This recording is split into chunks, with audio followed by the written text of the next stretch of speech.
Қырсық кемпір. Ғалия есік алдындағы орындықта ұзақ отырды. Ойланып отыр. Өткен өмірін ой елегінен өткізді. 40 жыл жұптық өмірінде қызыққа толы сәттер аз болған жоқ.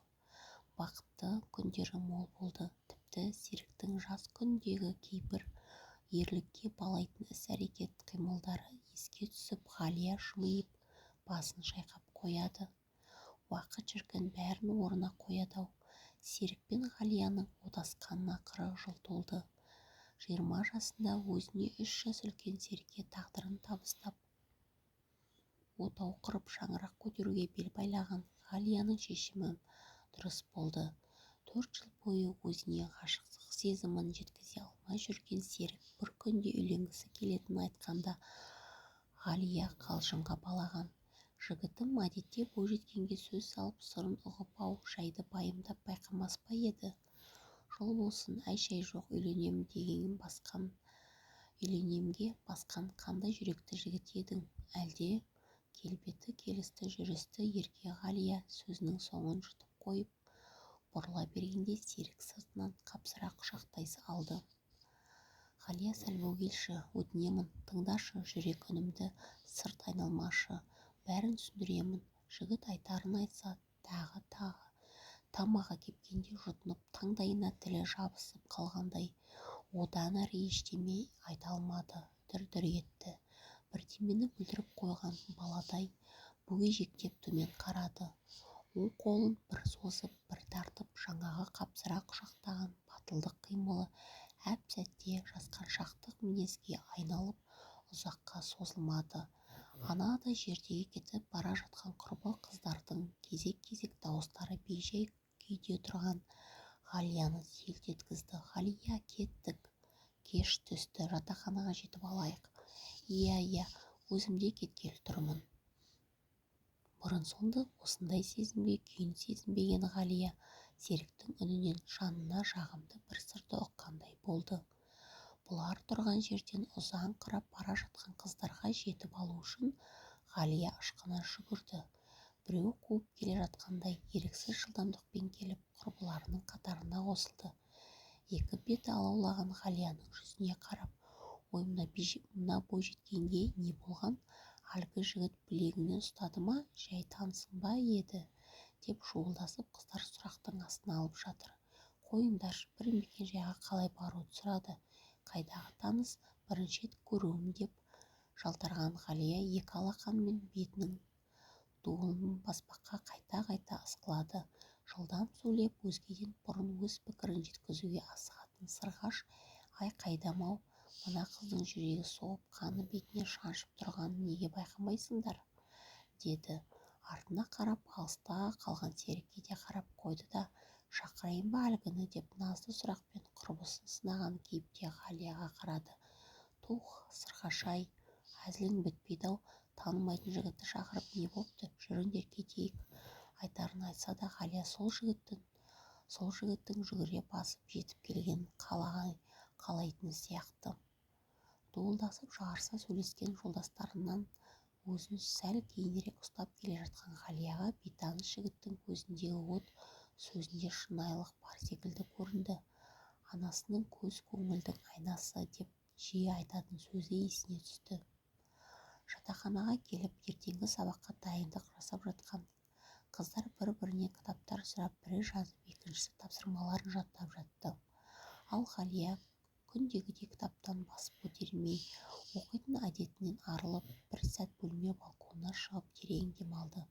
Шыны аспан бұлттармен астасқан, алатау жақтан соққан самал жел тынысын кеңейтіп, жағымды күйге бөлегендей болды.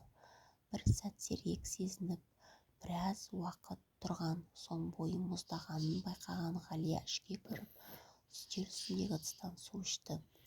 Бәріне ортақ душқа кіріп су құйылды. Көз алдына әлгі бейтаныс жігіттің бейнесі кетер емес. Маған не болды? Ұнатып қалдым ба? Танысып та үлгермедім, бірақ ол менің атымды атады ғой, яғни мені бұрыннан бақылап жүрген біреу болды ғой, сірә, деген сұрақтар мазалады. Институтты бітірер уақытта келіп жетті. Жапа-тармағай студенттер бітіру кешіне дайындық жасауда. Қыздар әдеттегідей бой түзеп, дене бітіміне лайықты жарасымды көйлек таңдаса, жігіттер костюм жейделерін ретке келтіруде. Белсенді студенттер тобы 4 жыл білім берген ұстаздарына сыйлық әзірлеу үстінде. Ғалия әулетіндегі жалғыз қыз болып есейгенмен көркем мінезді, бойжеткен болып бой түзеді. Көңілі жомарт, қолы ашық. Ол дәулетті отбасыда жоқшылық пен тапшылық дегенді көрмей өсті. Тал бойына жарасар талғаммен киінеді, барынша сенімді жүреді. Басқалардай бат етіп опа талапта жақпайды. Бүгінде көздің жауын алардай өте сәнді және қымбат көйлекті сатып алды. Заңгерлік мамандықты игерген ол өзі қалаған қызметтің қыр-сырын меңгеруге бар ынтасымен терең білім алып шыққанына сенімді. Ол бірінші курстан терең білім алуды мақсат тұтты және осы мақсатқа жету жолында рухани жан-жақты ізденіс жасады. Кеш түсіп, жатақханаға бөлмелеріндегі абыр-сабыр қимылдар мен дуылдасқан жастар дауысы саябырсыған сәт болатын.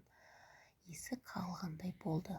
Бәріне жылдам Сарғаш бірінші баратын әдетімен есікті ашқан соң, айттым ғой, сол дегені баж етіп, оң алақанымен аузын басып есікті қайта жаба қойды да Ғалияға қарады. Бар, сол деді тағы қайталап.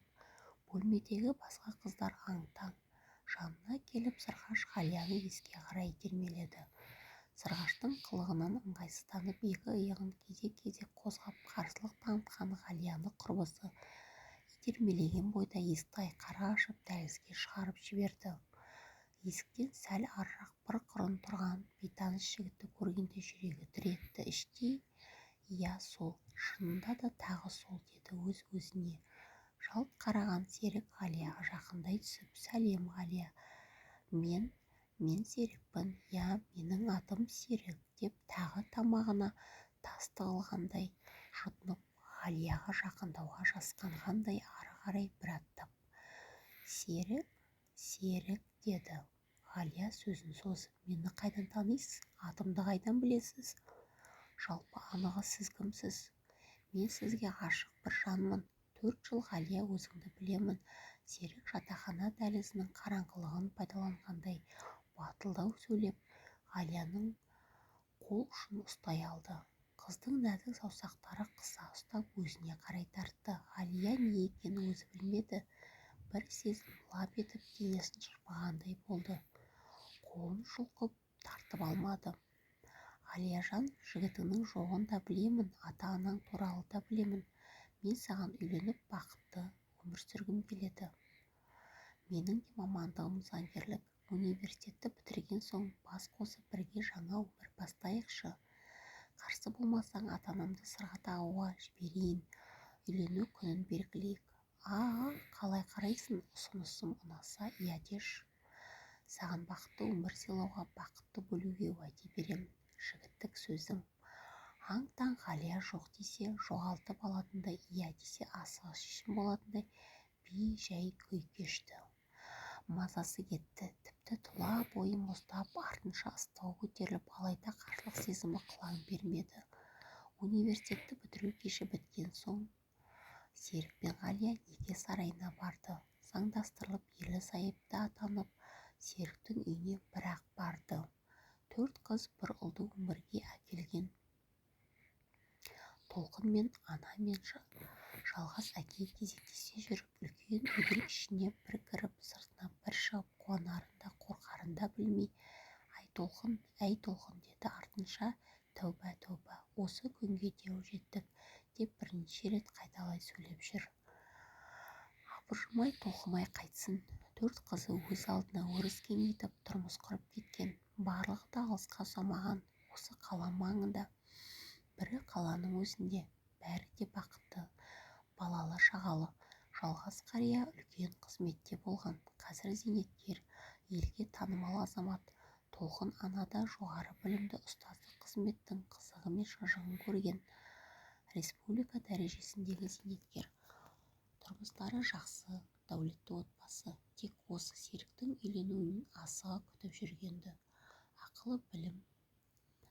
ақылы мен білімді серік еткен ғалия ибалы келін атанып заңгерлік қызметті де дөңгелетіп әкетті. әулет дәстүрін жалғастырып бұлар да 4 қыз бір ұлдың ата-анасы атанды. Балалары жоғары білім алып, жоғары қызметтерді атқаруда. Жалғас қарт немерелерін көріп 80 жасында дүниеден озды. Қазір толқын әжей 95 жасты артқа тастап 90-ның алтауына аяқ басты. Серік пен ғалия барын салып аналарын қатты күтіп, жағдайын жасады. Ішкені алдында, ішпегені артында. Толқын әже құдай қосқан қосағы, асыл жары жалғас әкей қалай дүние салды, солай өзгерді. Ол кісінің бойындағы өзгерісті жауапты қызметте жүрген ұлы мен келінін де байқамады. Күні бойы 2 қабатты зәулім үйдің ішінде бір өзі қалатын әжей кейде дәрігерлік жәрдемді де қажет ететін болды. Қариясы бар кезде еш сырқат сыр бермеген толқын әже мазасыз күй кешетінін де шығарды. Баласы мен келініне жұмысты қойыңдар дегенді шығарды. Бірде қонақтан бірге келе жатқан Серік пен ғалия сыртқы есіктен кіре бергенде толқын әжей: "Мен жалғыз қалдым. Жалғыз ұлым мына бұйрабас қызыл тырнақ қатынның жағдайын жасайды. Қарным аш, аяқ-қолым сырқырап өлуге дайынмын" дегенде Серік пен ғалия таң қалды. "Апа, не болды? Кім ренжітті сізді?" дей бергенде Серік жанында жатқан қорапты ғалияға қарай лақтырған анасын көріп өз көзіне өзі сенбеді. Сол-ақ екен. Толқын әжей сыртқа қашты. "Бүгін сен ренжіттің бе, ғалия? Екінші менің анам ренжімейтіндей болсын" деген зілді дауыспен. "Бар, үйге шақыр." Ғалия бұрын-соңды Серіктің осындай зілді дауысын естімеген. "Серік, сенімен бірге шығып, бірге келіп тұрмын ғой. Не дегенің? Мен сенен артық қараймын ғой мамаңа." Сол күннен бастап күтуші жалдап Серік анасына көбірек көңіл бөлетін болды. Қалтасына тиын-тебен салып қояды. Қызметте отырып жиі-жиі телефонмен хабарласады. Ғалия жарты күндік жұмысқа ауысты. Тіпті шетелге бару сапарын да кейінге қалдырды. Серікпен бірге кейде қонаққа бармай да қалатын болды. Анасындай болған толқын әжеге үлкен құрметпен қарады. Уақыт зымырап өтіп жатты. Серік 60-қа толды. Мерейтойын отбасында атап өтті. Ғалиямен бірге 10 шақты күнге шетелге барып келуді ұйғарды. Бұл шешімді естіген толқын әже ойбайға басты. "Мына қатынды тағы қайда апарайын деп отырсың? Ол сенің басыңды айналдырып алды. 2-ші қабатта ақ төсек үстінде жатасыңдар. Ал мен енді міне тағы кетесіңдер." "Жоқ, бармайды. Екеуміз барамыз шетелге." Жанары жасқа толған ғалия шарасыз күй кешті. Қаржыда тапшылық көрмеген ол барды да енесіне ақ кереует сатып әкелді. Бірнеше қымбат киім әкеліп кигізді. Таңертең мамалап көңіл күйін бақылайды. Bir күні жүйке дәрігеріне көрсетті. Бәрі дұрыс, денсаулығы ойдағыдай. Кәрілікті мойындай қоятын түрі жоқ. Серік пен ғалияның тұңғышы Дәурен отбасымен шетелде тұрады. Ғалияның 4 қызы мен Серіктің 4 қарындасы әжеге кезектесіп келіп тұрады. Толқын әженің күннен күнге ауырмайтын жері болмады. Күнде білікті дәрігерді шақырып ғалияға жаны қалмай емдетеді. Барлық дәрігер әжейдің денсаулығы дұрыс екенін айтады. Серік жүрек талмастан ойламаған жерде дүние салды. Зәулім үйде ғалия енесімен қалды. Серіктің 40-ы өтті. Елге сыйлы азаматтың жаназасына 1000 жарым адам жиналды. Ғалиядай ұйқысыз күндерді басынан өткізуде. Толқын әжей үй күтушісінің қолынан аула сыпыратын сыпырғышты тартып алып, баспалдақта өзім сыпырамын деп жүріп, құлап қолын сындырды. Ол кездейсоқтықты да Ғалиядан көрді. Ғалия күтуші болса, тағы бір дәрігер үйде болсын деп, ақы төлеп үйде жалдады. Өзі де қызметке кеш барып ерте келетін болды. Толқын әже қыздарына барса, олар анасының қылығына шыдай алмай Ғалияға әкеліп тастайды. Бірде әбден қалжыраған Ғалия Серіктің кіші қарындасына: "Райла, мамама ешқашан сен қараған жоқсың ғой. Бірер күнге алып кетіп күтсең болар еді. Жұмыс істемейсің ғой, мен іссапарға барып келейін деп өтініш айтты. Жоқ, Ғалия, ол кемпірдің қылығына мен шыдай алмаймын. Роза тетем айтқан, бір шыдаса Ғалия ғана шыдайды.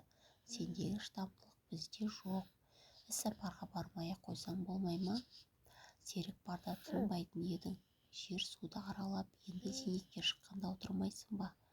Қырсық кемпірге қарап деп, бірден ат-тонын ала қашты. Ғалияның жүрегі шымыр етті. Туған анасын қырсық кемпір деп отырған бөтен емес туған қызы. Міне қызық. Ешқашан перзент ретінде аналарына бір құрмет көрсетпеген қыздарының айтары да осы ма? Серіктің тірі кезінде жиі келетін еді. Енді керісінше жалғыз ұлынан айырылып, қайғырып отырған аналарының жанына жақын болуға тырыспай ма? Без бүйрек ұрпақ деп осындай қыздарды айтатын шығар. Сірә. Ғалия әлі жаңағы сөздерден бір ой түйіндей алмай бей-жай күйде отыр. Адал жарының аяулы анасы ғой. Әрине, мен қарамай кім қарайды?